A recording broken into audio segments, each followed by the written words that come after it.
is stuck in the clouds. She begs me to calm down, says, boy, quit fooling around. I told her I love the view from up here. Warm sun and wind in my ear will watch. Public display of affection or meeting as they are close is the act of two people indulging in an intimate act in the public. It could be a couple kissing or two girls holding hands. Pretty much anything that displays affection between two people.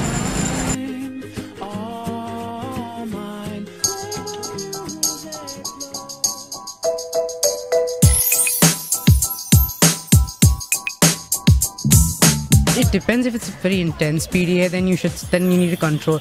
But if you're hugging normally someone, you just like hi, it should be okay.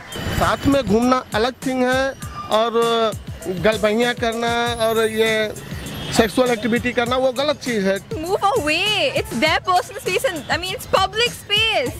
So they're using it. What happened to democracy?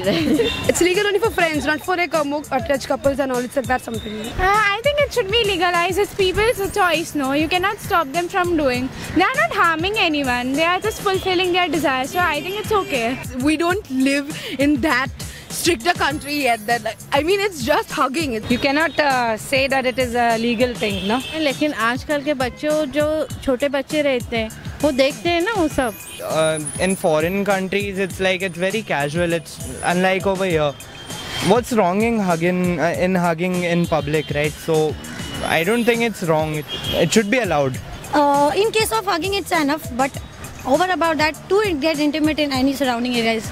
I feel that people should be allowed to express themselves in public. Yeah, and you have freedom of expression. What else is PDA? I mean, if you like someone, you want to be with this person, hold hands, hug. It's just your mode of expression.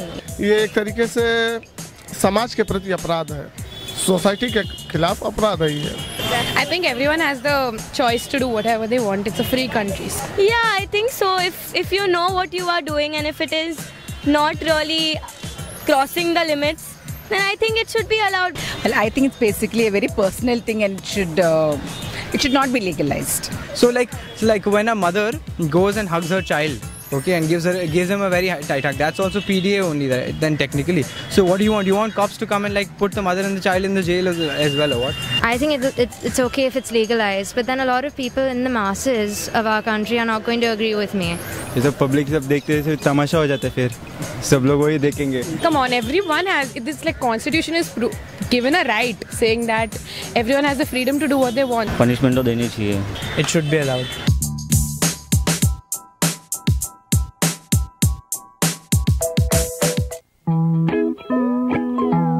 Ano ang pagkakaintindi nyo sa PDA? PDA, public display of affection, diba? So, yun yung parang vulgar na paglalantaran ng pagmamahalan ng dalawang tao. Yung mga tao masyadong pili sa isa't isa. Ginagawa niyo po ba? Oo, madalas. Every time. Bakit niyo po ito ginagawa? Kasi doon namin napaparamdam. Di ba sabi nila, actions speak louder than words? Kaya doon namin napapakita sa isa't isa naman namin sa isa. Naapektuhan po ba kayo sa mga taong nasa paligid ko? Hindi. Kasi hindi naman namin pinapansin. Hindi naman kailangan pansin yung mga tao sa paligid.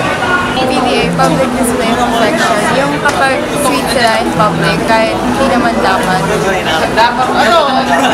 Meron po ba yung relasyon? Wala.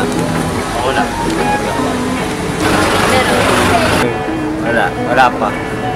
Sure. Wala. Kung wala, anong masasabi nyo sa mga taong nagpipili?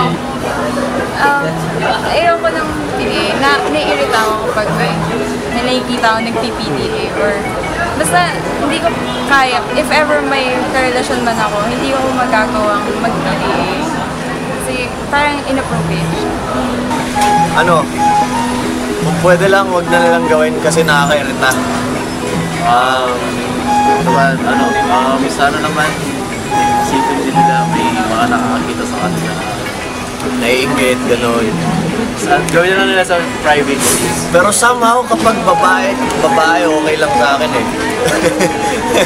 Pero the rest hindi na okay sa akin.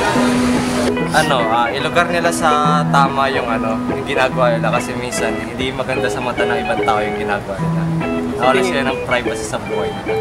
Sa tingin mo ba tama ang PDA? Hindi ko masabi kasi hindi pa ako nakakaranas pero siguro pwedeng hindi. Depende sa sa paraan kung paano nila ginagawa yung lampungan. Tama ba ang PDA? Pahuli po namin tanong, bakit po kaya nila sa school yung ginagawa? Ba't sa school po nila? Ayan, kasi sa tingin ko, siyempre sa school pa, free sila. Walang mga parents, walang mga guardians, walang mga bantan. So iniisip nila parang chance na sila yun para so isip nila parang sa private, busy sila kahit. Bakit sa school niyo po ito ginagawa? Hindi naman kami ganun sa school, sa labas ng school. Kasi siguro, dito sila nagkikita lang tapos dito sila siguro dito sila nagkakilala kaya sa school lang ginagawa. Tingin ko kasi sa school ginagawa. Kasi doon na sila nagkikita, doon na yung time nilang magsama. Kaya sinusunod na nila. Diba, salamat po.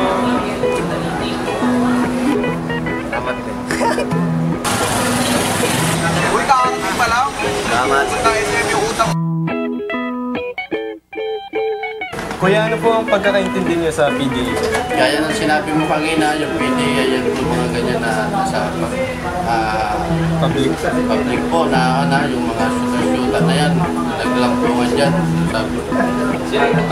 Tapos, ipakikalawa po, marami na po ba yung estudyanteng nakita na sitang nag-PDA? Marami na po. Mula po ng 2000 mula po, marami na po. Marami na rin po kami nabigyan ng sanction yan. Pwede na po Sa inyong opinion po, okay lang po ba yung PDA? Yan ay bawal kapag sa school. Pag sa Lolita sila, pwede. Di ba, kuya, maraming salamat.